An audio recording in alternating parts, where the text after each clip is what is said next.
بسم اللہ الرحمن الرحیم۔ السلام علیکم ناظرین و سامعین کرام، میں آپ کو اپنے چینل پر خوش آمدید کہتا ہوں۔ آج کا ہمارا موضوع ہے کہ ہم دعا کیسے مانگیں۔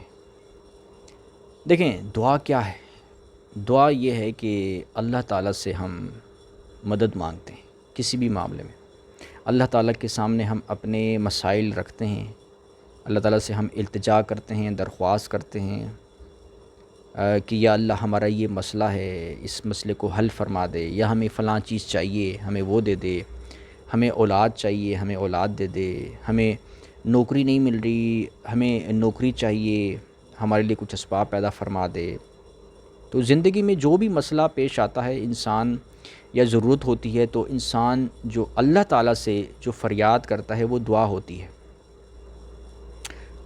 دعا جو ہوتی ہے اس میں اس کے دو طریقے ہوتے ہیں۔ ایک تو انسان نماز میں بھی دعائیں مانگتا ہے اللہ تعالیٰ سے، جب اللہ تعالیٰ کی عبادت کرتا ہے، 5 وقت نماز پڑھتا ہے، وہ بھی ایک دعا ہے، ٹھیک ہے۔ اس میں بھی انسان اللہ تعالیٰ کی تسبیح و تحمید بیان کرتا ہے، اللہ کا ذکر بیان کرتا ہے، اللہ کو سجدہ کرتا ہے، اور پھر اس میں بھی انسان جو ہے نا وہ دعائیں مانگتا ہے۔ اس کے علاوہ پھر جو ہے انسان ہاتھ اٹھا کر اللہ تعالیٰ سے دعا مانگتا ہے بعض دفعہ، وہ بھی دعا ہوتی ہے، ٹھیک ہے نا۔ اس میں بھی تو دونوں صورتوں میں یہ ہے کہ انسان خالصتاً اللہ تعالیٰ سے جو ہے نا وہ مدد مانگتا ہے کہ یا اللہ میرا مسئلہ ہے اسے حل فرما دے۔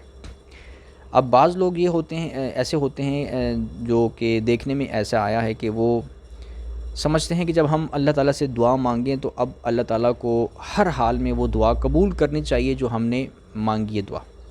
وہ یہ سمجھتے ہیں، وہ یہ خیال کرتے ہیں، لیکن جب وہ اس طرح سے دعا قبول نہیں ہوتی، اس کا رزلٹ وہ نہیں نکلتا جو انسان سوچ رہا ہوتا ہے، تو انسان پھر اس اللہ تعالیٰ کے بارے میں وہ بدظن ہو جاتا ہے، اس کا ایمان کمزور پڑ جاتا ہے۔ بعض دفعہ ایسے لوگ بھی میں نے دیکھے ہیں کہ جو نمازیں چھوڑ دیتے ہیں۔ مثلا ایک انسان نے دعا کی کہ یا اللہ مجھے جو ہے نا فلاں نوکری چاہیے، ٹھیک ہے۔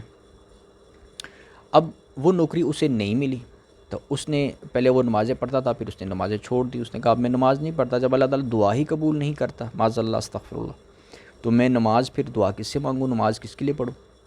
تو وہ پھر اس طرح یوں آہستہ آہستہ انسان اللہ تعالیٰ سے بدظن ہو کر ملحد بن جاتا ہے، دہریہ بن جاتا ہے۔ بعض دفعہ تو وہ اسلام کو ہی چھوڑ دیتا ہے، اور بعض دفعہ وہ اسلام میں تو رہتا ہے مگر وہ عملی طور پر وہ یوں سمجھے کہ وہ مسلمان نہیں ہوتا، نہ نمازیں پڑھتا ہے، نہ وہ نیک اعمال اختیار کرتا ہے، اس کو لگتا ہے کہ اللہ تعالیٰ سنتا ہی نہیں ہے، ٹھیک ہے۔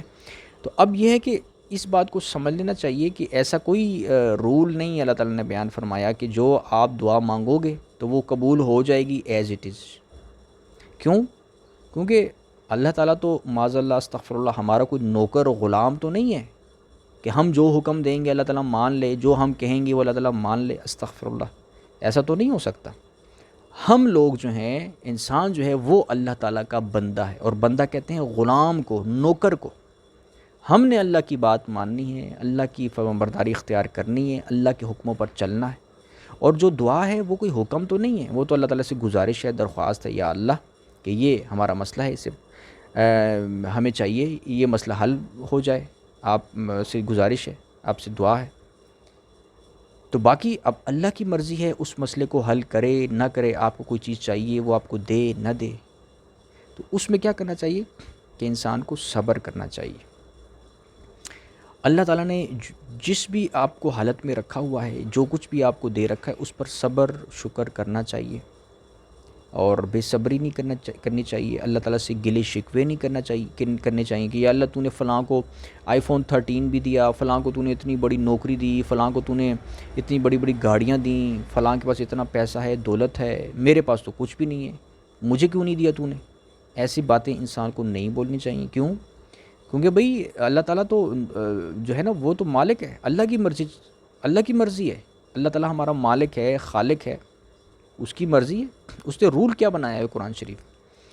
اللہ تعالیٰ نے قرآن شریف سورۃ البقرہ آیت نمبر 155 میں بیان فرمایا ہے، بسم اللہ الرحمن الرحیم، کہ ہم تمہیں آزمائش میں ڈالیں گے، کبھی خوف سے، بھوک سے، اور کبھی مال و جان کے نقصان سے، کبھی اتلاف ثمرات سے، ہم آزمائش میں ڈالیں گے، نقصان ہوگا، جان و مال کا نقصان ہوگا تم پر۔ تو پھر اس صورت میں کیا ہوگا؟ فرمایا وبشر الصابرین، جو صبر کرنے والے ہیں ان کے لیے خوشخبری۔ کیا خوشخبری ہے؟ وہ خوشخبری یہ ہے کہ مرنے کے بعد ان کو جنت میں داخل کیا جائے گا۔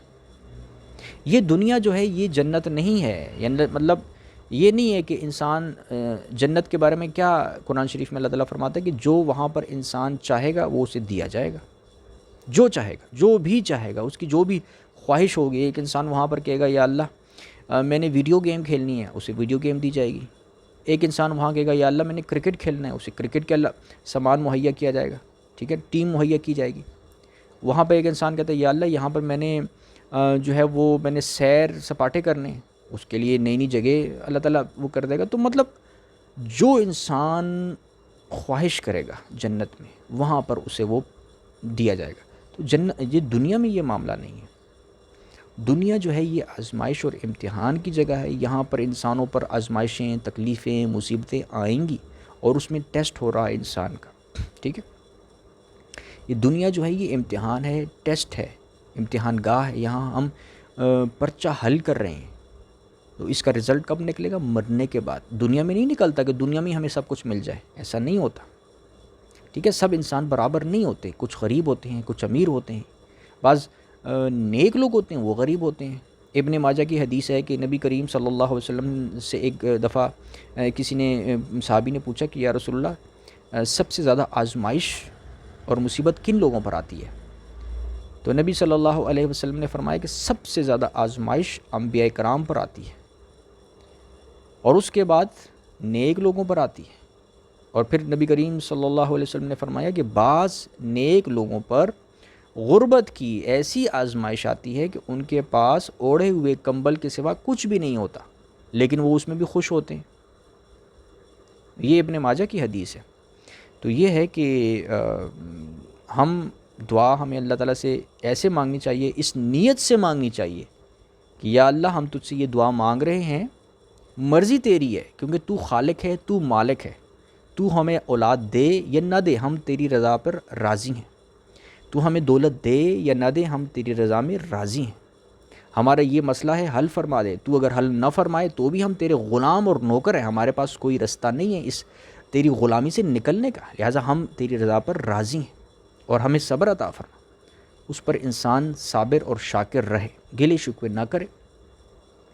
اور پھر صبر کرنے کا مطلب کیا ہے؟ صبر کرنے کا لوگوں نے مطلب یہ سمجھا ہوا ہے کہ بس مصیبت آ گئی ہے تو لہٰذا مصیبت کو ہی فیس کرو اور یہی صبر ہے۔ ٹھیک ہے، یہ بھی صبر ہے، یہ تو صبر ہے ہی ہے، لیکن اس کے علاوہ صبر کی شرائط اور بھی ہیں۔ وہ یہ ہیں کہ انسان اللہ تعالیٰ کے احکامات پر قائم رہے، یعنی انسان پر مصیبت آ گئی، اب انسان اس مصیبت کو تو فیس کر رہا ہے، یہ صبر ہے، اس پہ کوئی گلے شکوے نہیں کر رہا، لیکن انسان نمازیں چھوڑ دے تو یہ پھر صبر نہیں ہے، کیونکہ صبر کا تقاضا یہ ہے کہ انسان اللہ تعالیٰ کے احکامات پر قائم رہے، خود کو اس پر قائم رکھے، نمازیں نہ چھوڑے، نیک اعمال نہ چھوڑے، اللہ تعالیٰ کی بندگی، غلامی اور نوکری نہ چھوڑے، ٹھیک ہے نا، یہ اس پر قائم رہے، یہ ہے صبر۔ تو انسان دنیا میں نوکری کرتا ہے، باس کا کہنا مانتا ہے، وہ نوکری جو ہوتی ہے، وہ جاب جو ہوتی ہے وہ مستقل نہیں ہوتی، وہ وقتی ہوتی ہے، انسان جب چاہے اس نوکری کو چھوڑ سکتا ہے اور اس کے عوض وہ پیسے لیتا ہے، ٹھیک ہے نا، معاوضہ لیتا ہے، دولت لیتا ہے، دولت کماتا ہے، لیکن وہ نوکری انسان کبھی بھی چھوڑ سکتا ہے اور کہہ سکتا ہے کہ بھئی اب آپ آج سے میرے باس نہیں رہے، میں یہ نوکری چھوڑ رہا ہوں، اور وہ کمانے کے لیے ہوتی ہے۔ وہ حقیقی طور پر انسان اس کا نوکر نہیں ہوتا کہ زندگی کے ہر معاملے میں انسان نے اس اپنے باس کی بات ماننی ہے، گھر کے معاملے میں، اپنے والدین کے معاملے میں۔ باس تو یہ نہیں کہہ سکتا کہ آپ اپنے والدین کے اطاعت نہ کرو، ٹھیک ہے، اپنے بچوں پر پیسہ خرچ نہ کرو۔ باس آپ کو صرف وہ جو جس فیلڈ سے متعلق آپ جاب کر رہے ہیں بس اس میں جاب کر رہے ہیں، اس میں آپ کو پیسے مل رہے ہیں۔ لیکن اللہ تعالیٰ کی نوکری کا مطلب یہ ہے کہ ہم اللہ تعالیٰ کے حقیقی غلام ہیں، اور یہ غلامی جو ہے یہ حقیقی معنوں میں ہے کہ اس میں ہم نے اللہ تعالیٰ کی بات زندگی کے ہر معاملے میں ماننی ہے، ہر معاملے میں، زندگی کے ہر مسئلے میں، معاملے میں ہم نے اللہ تعالیٰ کی بات ماننی ہے، جو اللہ تعالیٰ نے اصول بیان فرما دیے ہیں ان کا خیال رکھنا ہے۔ تو یہ ہے اصل غلامی اور نوکری۔ تو لہٰذا انسان کو اس بات کو سمجھ لینا چاہیے کہ ہم اللہ تعالیٰ کے غلام ہیں، ہم اللہ تعالیٰ سے جب دعا مانگتے ہیں تو اس نیت سے ہمیں مانگنی چاہیے کہ مرضی اللہ کی ہے اس دعا کو کس صورت میں کس رنگ میں قبول فرمائے، یہ اللہ کی مرضی ہے، ٹھیک ہے نا۔ یہ ہم اپنی مرضی اللہ تعالیٰ پر معاذ اللہ استغفر اللہ نہیں تھوم سکتے کہ یا اللہ تو ضرور تو نے ایسا کرنا ہی کرنا ہے، ہم ایسا نہیں کر سکتے، ٹھیک ہے نا، کیونکہ ہم اللہ کے نوکر ہیں، اللہ ہمارا نوکر نہیں ہے، اس بات کو سمجھ لینا چاہیے۔ تو جب اس نیت سے اس بات کو دیکھیں، قرآن شریف میں آیت بھی ہے، اللہ تعالیٰ سورہ توبہ میں فرماتا ہے کہ اللہ تعالیٰ نے مومنوں سے ان کی جانوں کو اور ان کے اموال کو خرید لیا ہے، اس بدلے کہ انہیں جنت ملے گی۔ اب اللہ تعالیٰ کو تو خریدنے کی ضرورت نہیں ہے، اللہ تعالیٰ ہمارا خالق ہے، مالک ہے، ہم تو اللہ کے ہی ہیں، انا للہ و انا الیہ راجعون۔ لیکن پھر بھی اللہ تعالیٰ فرماتا ہے کہ مومنوں سے اللہ تعالیٰ نے ان کی جانیں مال اور اموال کو خرید لیا ہے۔ تو یہ سمجھانے کے لیے کہ جو مومن ہوتا ہے نا، وہ چونکہ اللہ کو مانتا ہے، اللہ پر ایمان لاتا ہے اور یہ عہد کرتا ہے کہ وہ اللہ کے حکموں پر عمل کرے گا، تو اب وہ مومن ہونے کے بعد، کلمہ پڑھنے کے بعد، اب وہ یہ سمجھے کہ اب اس کی جان اس کی نہیں رہی، وہ اللہ کی ہے، اس کی زندگی اس کی نہیں ہے، وہ اللہ کی ہے، اس کا مال جو اس نے خود کمایا ہے محنت مزدوری کر کے، ٹھیک ہے نا، وہ اس کا نہیں ہے، وہ اللہ کا ہے۔ تو ان دونوں چیزوں پر مرضی کس کی چلے گی؟ اللہ کی چلے گی۔ زندگی پر، انسان کی زندگی پر اللہ کی مرضی چلے گی، انسان کے مال پر اللہ کی مرضی چلے گی۔ اور مرضی چلنے کا مطلب کیا ہے کہ جس جگہ پر اللہ تعالیٰ نے حکم دیا ہوا ہے کہ اپنی زندگی کو ایسے ایسے ایسے ایسے استعمال کرنا ہے، شادی کرنی ہے تو اس میں ان چیزوں کا خیال رکھنا ہے، نوکری کرنی ہے تو ان چیزوں کا خیال رکھنا ہے، روزگار کرنا ہے، تجارت کرنی ہے، بزنس کرنا ہے، رشتہ داروں سے سلوک کرنا ہے، پڑوسیوں سے سلوک کرنا ہے، والدین کی خدمت کیسے کرنی ہے، اولاد کی تربیت کیسے کرنی ہے، ٹھیک ہے نا، اور زندگی کو کیسے آپ نے گزارنا ہے، یہ آپ کی زندگی پر اللہ کی مرضی چلنی ہے۔ وہاں پہ آپ نے اللہ کے حکموں کو دیکھنا ہے کہ کیا کیا حکم ہے اللہ تعالیٰ کا، اس کو فالو کرنا ہے۔ اور اس طرح مال ہے، اب مال کے بارے میں اللہ تعالیٰ نے وہ اللہ تعالیٰ نے خرید لیا ہے، اور اس کے بدلے اللہ تعالیٰ کیا دے گا؟ جان و مال خریدنے کے بدلے اللہ تعالیٰ آپ کو جنت دے گا۔ تو یہ اللہ تعالیٰ قرآن شریف میں فرماتا ہے۔ اور مال کو خریدنے سے مراد یہ ہے کہ مال کو اس طریقے سے خرچ کرنا ہے جس طریقے سے اللہ تعالیٰ نے بیان فرما دی کہ والدین پر خرچ کرنا ہے، بیوی بچوں پر خرچ کرنا ہے، ٹھیک ہے نا۔ نبی صلی اللہ علیہ وسلم نے فرمایا کہ سب سے افضل صدقہ جو ہے وہ یہ ہے کہ انسان اپنے اہل و عیال پر خرچ کرے، بیوی پر خرچ کرے، بیوی کی ضروریات پوری کرے، یہ ثواب ہے، صدقہ ہے، نیکی ہے، جنت میں جانے والا کام ہے۔ اولاد کی اچھی تربیت کرے، ان کو اچھی خوراک کھلائے پلائے، ٹھیک ہے نا، ان پر پیسہ خرچ کرے جائز ضروریات پر، نہ یہ کہ انہیں ان کی ناجائز ضروریات کی بات نہیں ہو رہی، جائز ضروریات کی بات ہو رہی ہے، اچھی تربیت کرے نا۔ تو جو مال و دولت وہ اپنے بیوی بچوں پر خرچ کرتا ہے وہ اللہ کی راہ میں صدقہ ہے، وہ ثواب ہے، نیکی ہے، جنت میں جانے والا عمل ہے۔ تو اسی طرح مال جہاں جہاں خرچ کرنا ہے، غریبوں پر، مسکینوں پر، یتیموں پر، غریب رشتہ داروں پر، غریب پڑوسیوں پر، ٹھیک ہے نا، مسافروں پر، اور پھر زکوٰۃ بھی دینی ہے۔ تو ان تمام جگہوں پر اللہ تعالیٰ نے حکم دیا ہوا ہے کہ ان تمام جگہوں پر مال خرچ کرو۔ یہ ہے اللہ نے مال خرید لیا کہ اگر ہم اپنے مال کو ایسے ایسے طریقے سے خرچ کریں گے تو یہ ہے اللہ تعالیٰ نے مال خرید لیا ہے۔ جب ہم ایسا کریں گے اور اپنی زندگی کو اللہ کے حکموں کے مطابق جیسے اللہ نے کہا ہے ویسے گزاریں گے تو ہمیں کیا ملے گا؟ ہمیں جنت ملے گی۔ یہ ہم نوکری کر رہے ہیں، تو لہٰذا ہم اللہ کے نوکر ہیں، غلام ہیں، ہم نے دعا مانگنی ہے یا اللہ تعالیٰ فرماتے ہیں مجھ سے دعا مانگو، ٹھیک ہے، اور اللہ تعالیٰ قبول فرماتے دعا کو، لیکن شرط ہے کہ تم میرے حکموں پر بھی عمل کرو، ٹھیک ہے نا۔ تو جب ہم دعا مانگیں گے اور وہ دعا جائز ہوگی تو اللہ تعالیٰ ضرور قبول فرماتا ہے۔ بعض دفعہ جلدی قبول فرماتا ہے، بعض دفعہ کچھ وقفے بعد قبول فرماتا ہے، بعض دفعہ اسے قبول نہیں فرماتا۔ کیوں؟ کیونکہ اللہ تعالیٰ کو بہتر پتہ ہے کہ انسان کے لیے یہ جو وہ نعمت مانگ رہا ہے اپنے لیے وہ اچھی ہے یا نہیں اچھی۔ مثلا انسان کہتا ہے یا اللہ مجھے بیٹا دے دے، اب اللہ کی نظر میں، اللہ کے علم میں ہے کہ اس کے لیے بیٹا، اس کے لیے اگر میں دوں گا تو اس کے لیے فتنے کا باعث بن سکتا۔ ویسے تو اولاد فتنہ ہے، آزمائش ہے، لیکن وہ دوسرے معنوں میں فتنے کا باعث بن سکتا ہے، یعنی اس کے لیے اچھا نہیں ہے، اس کے لیے بہتر نہیں ہے، یعنی ٹھیک ہے نا، اللہ تعالیٰ کے علم میں یہ بات ہے۔ تو اب اللہ کی مرضی ہے کہ وہ اس کو بیٹا نہ دے۔ بعض دفعہ ایسا بھی ہوتا ہے کہ اللہ تعالیٰ انسان کو بیٹا نہیں دیتا، اللہ کی مرضی ہے۔ دیکھو مرضی اللہ کی چلنی ہے، اس بات کو آپ سمجھ لیں، ٹھیک ہے۔ اسی طرح انسان اولاد مانگتا ہے، بیٹی مانگتا ہے، بیٹا مانگتا ہے، دونوں میں سے کوئی بھی اللہ تعالیٰ دے دے، لیکن اللہ تعالیٰ اولاد ہی نہیں دیتا، تو وہ بھی اللہ کی مرضی ہے۔ اس بات کو سمجھ لینا چاہیے، اور اللہ تعالیٰ کی مرضی پر ہمیشہ جو ہے نا وہ راضی رہنا چاہیے۔ جو بھی انسان اللہ تعالیٰ سے دعا مانگے اس نیت سے مانگے کہ یا اللہ مجھے یہ چیز چاہیے، مجھے یہ عطا فرما دے۔ اب اللہ تعالیٰ وہ عطا نہ بھی فرمائے تو بھی انسان صابر اور شاکر رہے، اللہ تعالیٰ کیا سے راضی رہے، اللہ تعالیٰ کے حکموں پر، احکامات پر جو ہے نا وہ عمل کرتا رہے۔ اچھا، اس میں ایک دوسری بات جو میں بیان کرنا چاہتا ہوں وہ یہ ہے کہ انسان جب اللہ تعالیٰ سے دعا مانگتا ہے تو اس کے لیے عملی تدبیر بھی اختیار کرنی ہوتی ہے۔ یہ نہیں کہ انسان صرف دعا تو مانگ لے مگر عملی تدبیر جو اللہ تعالیٰ نے اس کو قوت، طاقت، استعداد، توفیق دی ہوئی ہے اس کو استعمال میں نہ لائے۔ جیسے مثال کے طور پر انسان کہ یا اللہ مجھے نوکری دے دے، مجھے کوئی روزگار مجھے دے دے، ٹھیک ہے، تاکہ مجھے رزق ملے تیری طرف سے۔ تو اب انسان یہ دعا مانگتا ہے لیکن عملی طور پر نہ وہ نوکری کی تلاش میں نکلتا ہے، نہ وہ خود گھر سے باہر نکلتا ہے۔ قرآن میں اللہ تعالیٰ کیا فرماتا ہے، جب تم جمعے کی نماز ادا کر چکو تو زمین میں پھیل جاؤ اور اللہ کا فضل تلاش کرو۔ تو انسان اللہ کا فضل تلاش نہ کرے، نوکری تلاش نہ کرے، روزگار تلاش نہ کرے اور بس دعا کرے یا اللہ مجھے کوئی نوکری دے دے، مجھے رزق دے دے، تو اب اس انسان کو آپ کیا کہیں گے؟ یہ عقل سے کام نہیں لیتا۔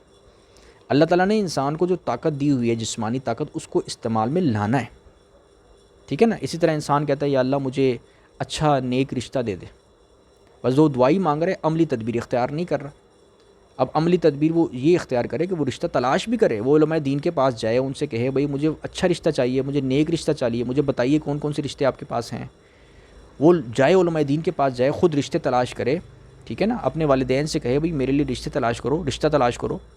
تو عملی تدبیر اختیار کرنی ہوتی ہے تبھی وہ چیز ملتی ہے۔